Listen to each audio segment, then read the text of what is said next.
아이고 이 늙은 것이 무슨 낯짝으로 이 이야기를 꺼내나 싶지만 그래도 내 배를 긁는 이 묵은 흉터는 아무한테나 털어놓을 수가 없었답니다.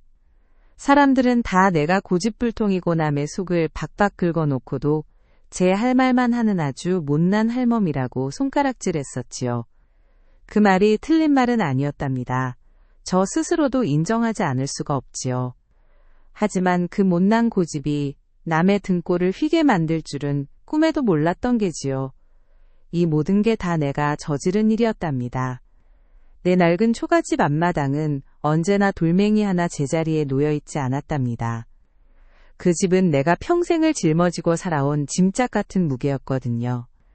저 휘난이 마른 땅바닥을 보면 내 마음속의 황량함이 그대로 비치는 것 같았지요. 그때 우리 집이랑 붙어 살던 녀석이 있었어요. 이름은 순봉이랬지요. 나보다 20살은 젊었을 게예요. 그 녀석이 나한테 큰 빚을 졌었답니다. 아버지가 남긴 빚이라고는 했지만 갚는 모양새가 영 시원치 않았거든요. 나는 돈에 얽매이는 꼴을 세상에서 제일 싫어했답니다. 내 인생 자체가 빚과 원망으로 얼룩져 있었으니 남의 빚을 떠안고 사는 꼴은 못 보겠더라고요. 그날도 순봉이가 쭈뼛거리며 마루 밑으로 기어들어왔지요. 흙먼지 풀풀 날리는 그 꼴을 보니 벌써부터 콧잔등이 찌푸려졌답니다. 할머니 그 빚 말입니다. 이번 달까지는 꼭 갚겠습니다. 제가 동네 농협에서 대출을 새로 받아서요. 그 말이 끝나기도 전에 나는 지팡이를 콱 내려치며 소리쳤지요. 거짓말. 내 놈 입에서 나오는 말은 전부 씹으로 싼 똥구린내 나는 소리밖에 더 있느냐. 나는 고개를 획 돌려버렸답니다. 내 눈에 밟히는 꼴 자체가 역겨웠거든요. 내 돈을 받아내려고 잔꾀를 부리는 게 뻔하지 않으냐. 당장 이 동네에서 사라져. 내 놈 얼굴 보는 것만으로도 내 속이 다 뒤틀린다. 순봉이는 대답할 엄두도 못 내고 고개만 숙이고 있었지요. 내가 저렇게 모질게 쏘아붙여야 비로소 제 할 일을 할 줄 아는 멍청이 같았답니다. 내가 워낙 세월에 닳고 다른 사람이니 순봉이 같은 젊은 녀석의 재롱을 믿어줄 리가 없었거든요.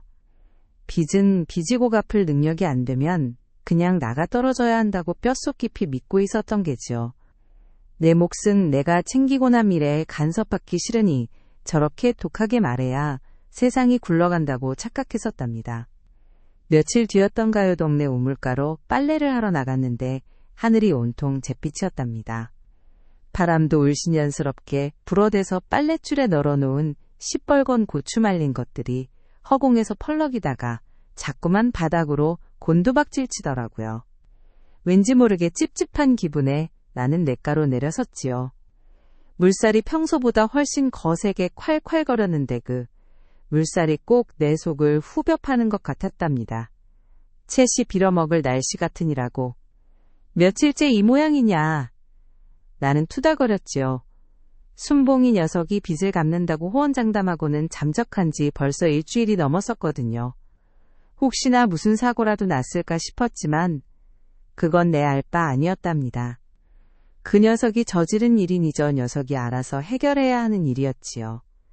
내가 오질한 부릴 일이 아니라고 스스로를 다독였답니다.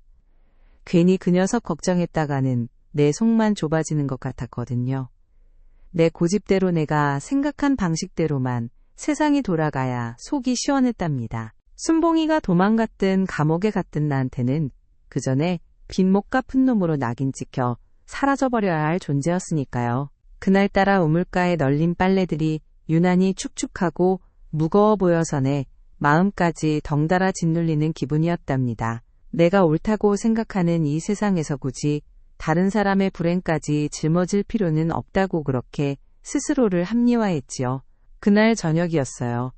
땅거미가 짙게 깔려 어둠이 턱 밑까지 내려앉았을 때였답니다. 밖에서 철컥하는 소리가 들려서 대문 쪽을 보니 순봉이 녀석이 아니라 낯선 등기 우편 배달부가 섰었지요. 웬일로 나한테 등기가 올까 싶어 돋보기 안경을 쓰고 우편물을 받아들었답니다. 봉투는 빳빳했고 발신인이 적힌 주소를 보니 낯익은 법무법인이었어요. 순간 심장이 쿵 떨어지는 기분이었지요. 이 자식이 또 무슨 꼼수를 부려서 내 머리 위에 짐을 얹으려고 하는구나 의심부터 들었답니다. 나는 이미 세상의 모든 친절과 호의를 의심하도록 훈련된 사람이었거든요. 나는 봉투를 휙 돌려보더니 손에 쥔 가위로 냅다 찢어버렸답니다. 이런 지저분한 종이 쪼가리 볼 시간에 빚부터 갚을 것이지. 찢는 순간 내 손끝에 닿는 종이의 감촉이 이상했어요. 뭔가 두꺼우면서도 축축한 듯 미끌거리는 느낌이랄까요. 나는 받은 우편물을 그냥 휙 마당바닥에 내던져 버렸지요. 나한테 함부로 접근하지 말라는 경고장을 보내오다니 이 녀석이 아직도 정신을 못 차렸구나. 속으로 툴툴거렸답니다. 만약 그 안에 좋은 내용이 들어있었다 해도 나는 아마 그때의 감정만으로 그걸 쓰레기 취급했을 거예요. 그 녀석이 나한테 다가오는 모든 행위 자체가 나를 무시하는 처사라고 여겼었으니까요. 이 독한 마음이 그때 나를 지배하고 있었답니다. 다음 날 아침 해가 뜨기도 전이었어요. 나는 닭모이를 주러 뒷마당으로 나갔지요. 어젯밤 내가 아무렇게나 던져버린 등기우편물이 바닥에 뒹굴고 있었답니다. 바람에 엉겨붙은 흙먼지 때문에 봉투의 윤곽조차 희미해져 있었지요. 그런데 찢어진 봉투의 틈새로 뭔가가 스멀스멀 새어 나와 있는 게 보였답니다. 자세히 보니 찢어진 종이 조각들 사이로 아주 낡고 누렇게 변색된 종이가 비집고 나왔던 거예요. 나는 끙소리를 내며 쪼그리고 앉아 찢어진 종이 뭉치를 손으로 쓱 긁어 모았지요. 그때 흙과 뒤섞인 그 낡은 종이 조각들 사이에서 뭔가 섬뜩한 것이 툭 튀어나왔답니다. 그것은 바로 잿빛이 도는 낡은 부적이었어요. 그 부적은 내가 상상했던 것과는 차원이 달랐답니다. 흔히 동네에서 보는 새빨간 부적과는 달리 수검댕처럼 시커멓고 종이의 질감도 일반 한지가 아니라 뭔가 짐승의 가죽 같은 묘한 촉감이 느껴졌거든요. 냄새를 맡아보니 쿰쿰한 쑥 냄새와 함께 왠지 모를 소금기가 섞인 듯한 짠내가 났답니다. 이게 웬일이래?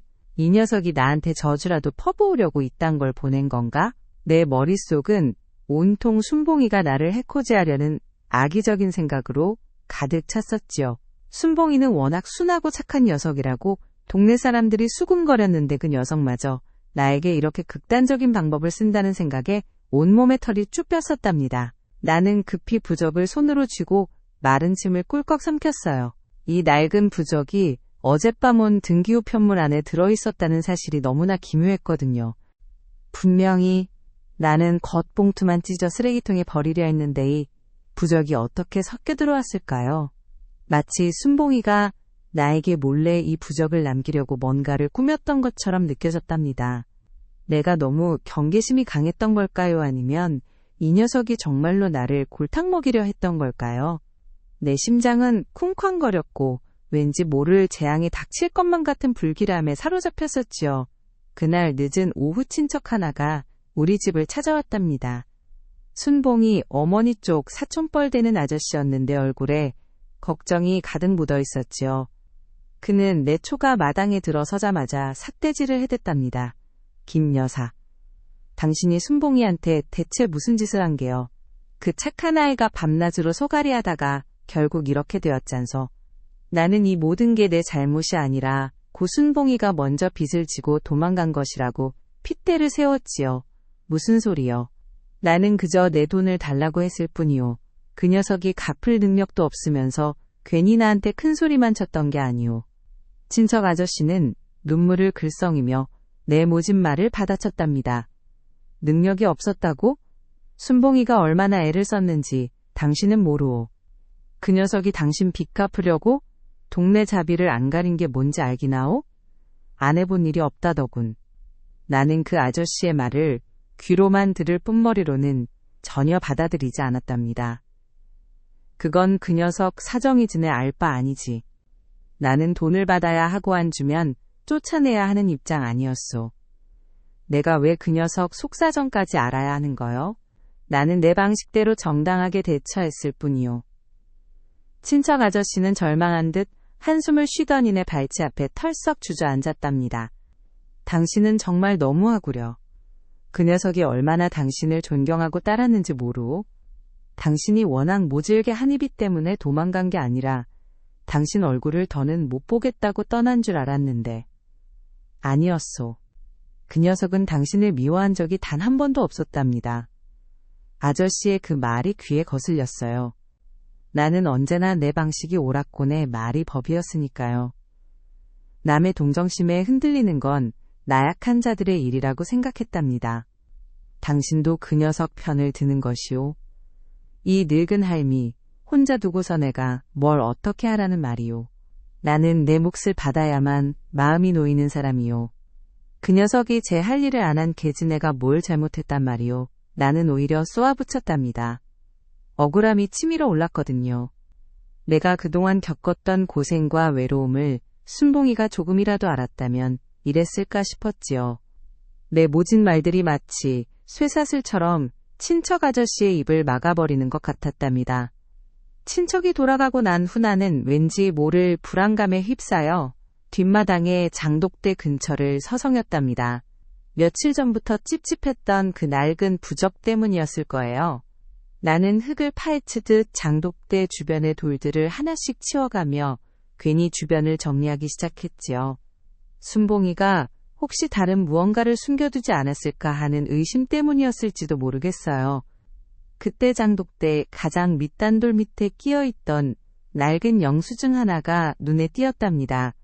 그것은 종이도 아니었고 얇은 천조각 같은 것이었는데 역시나 시커멓게 때가 타 있었어요.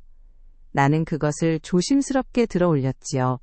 냄새를 맡아보니 아까 부적에서 났던 그 쿰쿰한 냄새와 소금기가 섞인 듯한 짠내가 똑같이 났답니다. 영수증에는 희미하게 날짜가 적혀 있었는데 놀랍게도 그 날짜는 순봉이가 빚을 갚겠다고 나를 찾아왔던 그 시점보다도 훨씬 이전이었어요. 그리고 그 밑에는 5호 병원 특수치료 비용 수령 완료라고 적혀 있었지요. 특수치료? 이 녀석이 나한테 돈을 빌리고 다른 데 돈을 썼단 말인가. 나는 이 수령증이 마치 순봉이가 나를 기만했다는 증거처럼 여겨졌답니다. 내가 더 독하게 몰아세워야 했던 건지도 모른다고 생각했죠. 그런데 희한한 것은 이 수령증의 재질이 아까 찢은 우편물에서 나온 그 낡은 부적과 놀랍도록 비슷하다는 점이었어요. 마치 같은 묶음에서 나온 것처럼요. 나는 이 두 가지 물증을 손에 쥐고 서 있었지만 여전히 순봉이가 나를 속이고 있다고만 믿고 있었답니다. 이쯤 되니 혼란스러웠어요. 빚을 갚겠다고 하면서 병원 치료비를 썼다는 건 뭔가 숨기는 게 분명했으니까요. 내 고집은 나를 향해 오는 모든 진실의 문을 쾅 닫아버리고 있었던 게지요. 다음날 저녁 해가 완전히 지고 달도 뜨지 않은 깜깜한 밤이었어요. 나는 왠지 모르게 동네 어귀에 있는 당산나무 쪽으로 발걸음을 옮겼답니다. 그 나무는 우리 마을의 수호신처럼 묵직하게 서 있는 늙은 느티나무였지요. 밤마다 그 나무 아래를 지나갈 때마다 왠지 모를 엄숙함에 고개를 숙이게 되었거든요. 그런데 그 나무 밑동에서 희미한 그림자를 보았답니다. 순봉이었어요. 그 녀석이 쭈그리고 앉아 무언가를 끙끙거리며 묻고 있었는데 자세히 보니 붉은색과 검은색이 섞인 끈이었어요. 끈을 묶는 솜씨가 어딘지 모르게 애처로웠답니다. 나는 너무 놀라 숨을 멈추었어요. 도망가지 않고 이 동네에 숨어 있었던 거로군. 나 몰래 나를 저주하는 또 다른 주술을 꾸미는 게 분명하다. 나의 의심은 걷잡을 수 없이 증폭되었지요. 나는 순봉이가 묻고 있는 그 매듭의 형태가 왠지 모르게 낯설면서도 왠지 모르게 원한을 담고 있는 것처럼 보였답니다. 나는 소리를 지르려다 목이 메이는 바람에 컥컥거리는 소리만 냈어요. 순봉이는 그 소리를 듣고 화들짝 놀라 돌아보았지요. 달빛조차 없었기에 얼굴은 어둠 속에 잠겨 있었지만 그가 나를 보고 멈칫하는 모습은 똑똑히 보였답니다. 순봉이는 아무 말도 하지 못하고 그저 우물쭈물하다가 손에 들고 있던 매듭끈을 땅바닥에 툭 떨어뜨렸어요. 그 모습에서 나는 배신감이라는 찬물을 뒤집어 쓴 기분이었답니다. 나한테 빚도 모자라 이제는 마을의 신성한 나무에까지 손을 대다니 내게 순봉이는 완전히 악인이 되어버린 순간이었지요. 나는 그 자리를 박차고 돌아섰어요. 더는 저 녀석을 보고 싶지도 않았답니다. 며칠 동안 나는 순봉이 녀석을 일부러 피해 다녔어요.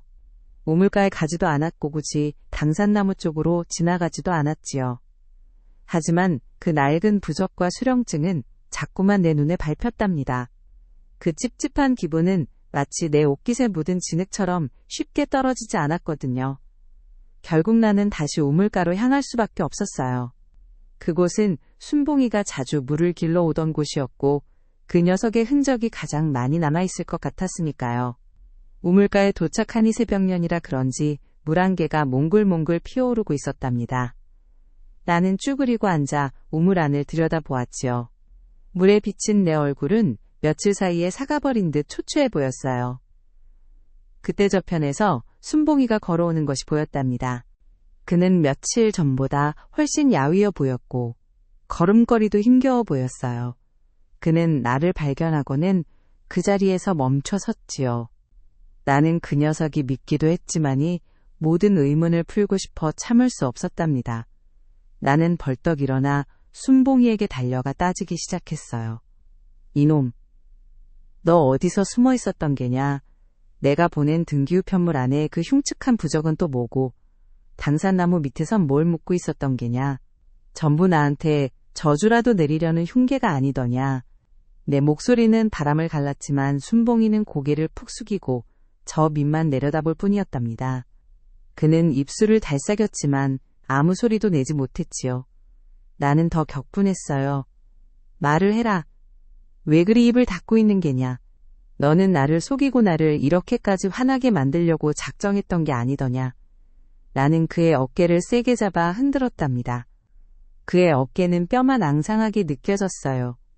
그런데도 그는 여전히 침묵했답니다. 그 침묵이 나를 더욱 두렵게 만들었어요. 마치 그 녀석이 입을 열면 내가 감당할 수 없는 무서운 진실이 튀어나올까봐 스스로 봉인하는 것처럼 느껴졌거든요. 나는 그 녀석의 눈을 똑바로 쳐다보고 싶었지만 그는 끝내 고개를 들지 않았답니다.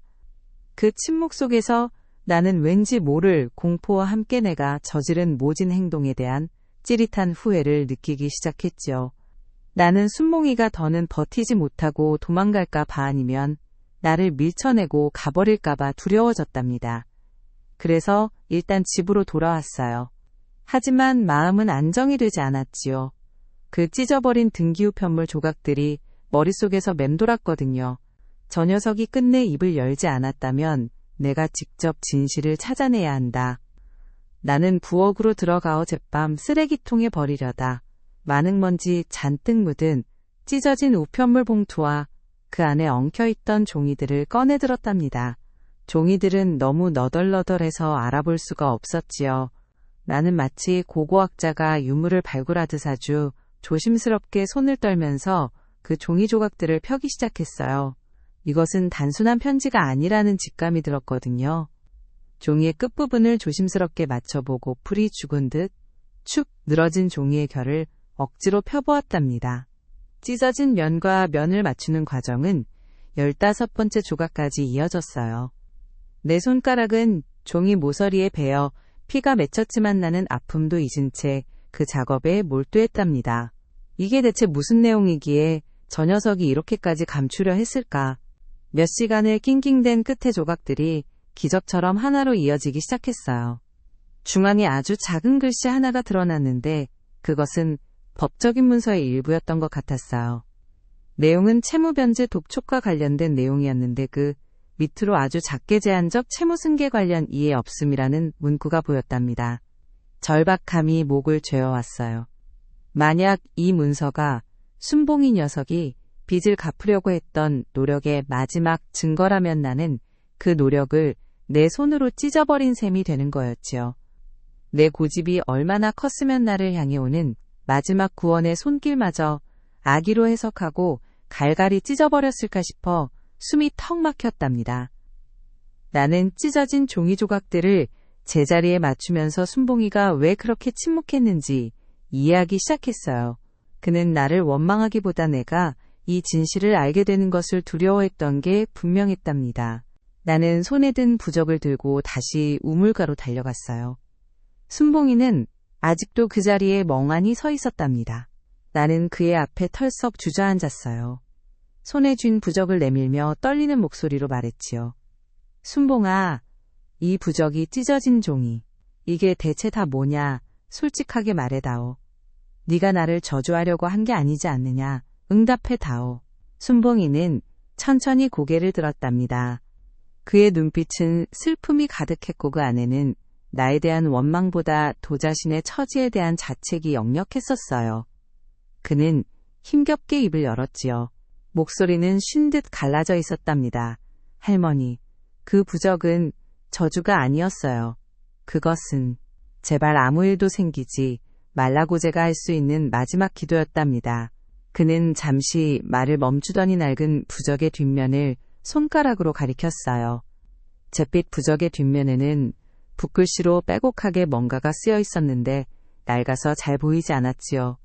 그 밑에 제가 몰래 적어둔 게 있어요. 어쩌면 할머니가 이 부적을 보게 되실까봐 미리 남겨둔 거예요. 순봉이는 눈물을 뚝뚝 흘리며 말을 이었답니다. 그 등기우편물은 제가 할머니께 드린 돈이 아니었어요. 제 몸을 담보로 잡고 급히 마련한 돈이었지요. 그 돈은 제가 모시고 있던 어머님의 마지막 요양비였답니다. 어머님께서 오래전부터 위독하셨거든요. 그 돈을 제가 먼저 썼어요. 그리고 제가 3개월 전부터 몸이 아프기 시작했답니다. 병원에서 말기 췌장암이라고 했어요. 그 순간 세상이 무너지는 것 같았답니다. 내 머릿속을 짓누르던 고집과 분노 모든 것이 순식간에 증발해버렸어요. 췌장암, 말기, 그리고 그 빚을 갚으려 했던 돈은 병원비가 아니라 돌아가신 어머니의 마지막을 위한 돈이었다니요. 내가 그토록 멸시했던 그 낡은 부적은 저주가 아니라 자신의 생명이 꺼져가는 와중에도 나를 원망하지 않으려 붙잡고 있던 간절한 기도였던 것이지요. 순봉이는 떨리는 손으로 부적 뒷면을 보여주었답니다. 그 뒷면에는 이렇게 쓰여 있었어요. 할머니의 고집은 세상의 어떤 짐보다도 무거운 법, 부디 이 짐을 제가 대신 지고 가게 해주시옵소서. 이 빚은 제 것이고 제가 짊어지고 갈 터이니 부디 평안하시기를 비나이다. 만약 제가 먼저 떠나게 된다면 남은 빚은 이대로 탕감해 주시옵소서. 부디 저를 용서해 주십시오. 이것은 유언과도 같은 글이었답니다. 나는 그제야 며칠 전 친척이 했던 말이 무엇을 의미했는지 깨달았어요. 순봉이는 도망간 것이 아니라 자신의 고통을 나에게 들키고 싶지 않아 피해 다녔던 것이었지요. 그 굳은 날씨는 어쩌면 순봉이의 아픈 몸이 만들어낸 기묘한 징조였을지도 모른답니다. 나는 그 자리에 주저앉아 버렸어요. 차가운 우물가 돌바닥이 내 무릎을 짓눌렀지만 그 차가움조차 느껴지지 않았답니다. 내 손으로 찢어버린 등기후 편물내가 모질게 쏘아붙였던 모든 말들 그리고 그 녀석의 고통을 외면하고 오로지 내 이익만을 따졌던 내 자신이 너무나 비참했지요. 순봉아, 이 못난 할미가, 이 못난 내가 내 짐을 덜어주기는커녕 내 등에 다시 짐을 지우려고 했구나. 나는 바닥에 머리를 박고 통곡하기 시작했어요. 목이 터져라 울었답니다. 내 눈물은 오물물보다 더 짜고 썼어요. 순봉이의 헌신을 오해했고 그의 고통을 짓밟았다는 죄책감이 나를 완전히 집어삼켰답니다. 순봉이는 아무 말 없이 나를 내려다보고 있었어요. 그리고는 조심스럽게 내 손에 있던 부적을 받아들었지요. 그는 그 부적을 찢어진 우편물 조각들과 함께 모아 품에 넣었답니다. 할머니, 저를 용서하지 않으셔도 돼요. 저는 할머니께 받아야 할 빚이 남아있지만 제가 할 수 있는 건 여기까지였답니다. 부디 건강하세요. 순봉이는 그렇게 말하고는 힘없는 발걸음으로 천천히 돌아섰어요. 그의 뒷모습은 마치 곧 쓰러질 듯 위태로워 보였답니다. 나는 더 이상 그를 붙잡을 수가 없었어요. 내가 붙잡을 자격이 없었으니까요. 나는 엉엉 울면서 그저 순봉이가 가버린 방향을 바라볼 뿐이었답니다. 한참이 지나고 눈물이 멍을 무렵나는 자리에서 겨우 일어섰어요. 우물가로 다시 다가가 맑게 흐르는 물을 바라보았지요. 그 물은 어제처럼 거세지 않고 잔잔하게 졸졸 소리를 내며 흐르고 있었답니다. 마치 나의 굵은 눈물을 씻어내 주려는 것처럼요. 나는 주머니에서 낡은 부적 조각을 꺼냈어요. 순봉이가 돌려준 그 부적 말이에요. 나는 부적을 손바닥 위에 올려놓고 아주 조심스럽게 불을 붙였답니다. 라이터의 작은 불꽃이 부적을 집어삼키는 순간 쿰쿰했던 쑥 냄새와 짠내가 사라지고 대신 은은하고 따뜻한 향기가 퍼져나갔어요. 그 향기는 마치 순봉이의 따뜻했던 마음 그대로였답니다. 부적이 제로벤에 흩어질 때 내 마음속에 엉켜있던 모든 의심과 도끼가 함께 사라지는 기분이었어요. 나는 그 재를 손바닥에 모아 맑은 우물물에 씻어 흘려보냈답니다. 그날 이후 순봉이는 다시 내 눈앞에 나타나지 않았어요. 나는 그 빚을 완전히 탕감해 주었답니다. 내가 받아야 할 돈보다 내가 잃어버린 순봉이의 마음이 훨씬 값비싼 것이었으니까요. 나는 매일 우물가에 나가 맑은 물을 기르면서 내 자신이 얼마나 눈이 멀고 고집스러웠는지 되새긴답니다. 이제 나는 알아요. 진실은 때로 가장 아픈 곳에 숨겨져 있고 우리가 들이대는 차가운 잣대야말로 가장 무서운 저주가 될 수 있다는 것을요. 용서는 남을 위한 것이 아니라 결국 나 자신을 위한 것이었답니다.